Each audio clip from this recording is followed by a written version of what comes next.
Olá, seja bem-vindo ao canal TechFran. E hoje no nosso curso de JavaScript nós vamos aprender a estrutura switch. O switch é uma estrutura condicional semelhante ao if-else. A diferença é que o switch avalia uma expressão, combinando o valor dessa expressão com uma cláusula case, podendo executar uma ou mais ações, dependendo do resultado da comparação da condição com o valor do case. Então vamos ver como isso funciona no nosso editor.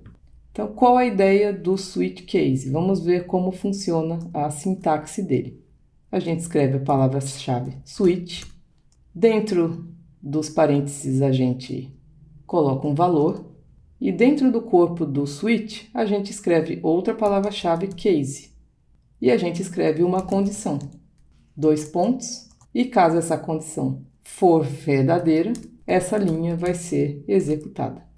Depois dessa linha, eu tenho que escrever outra palavra-chave, break, e eu posso verificar quantas condições eu quiser, sempre tomando cuidado de utilizar o comando break.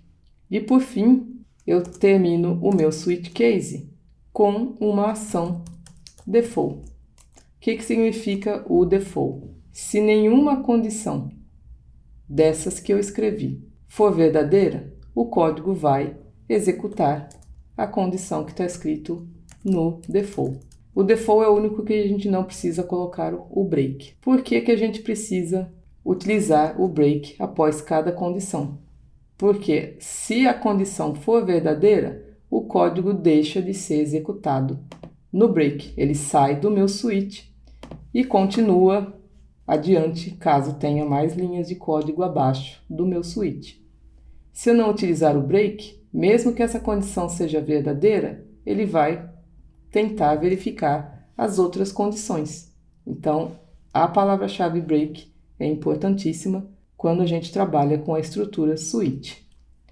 Agora vamos ver um pouco na prática como a gente implementa o switch case. Então, para isso, vamos criar, deixa eu comentar, eu vou criar uma variável escrita cargo e vou atribuir ao valor gerente. Vamos criar o nosso switch case. Então, o que eu vou fazer? Palavra-chave switch, o que eu quero comparar? Essa variável. Então, qual a minha primeira condição? Se for gerente, cargo gerente, eu coloco essa mensagem aqui. E o break. Aí eu vou criar um novo caso, eu vou copiar essa linha aqui, utilizo o break, vou criar mais um caso aqui.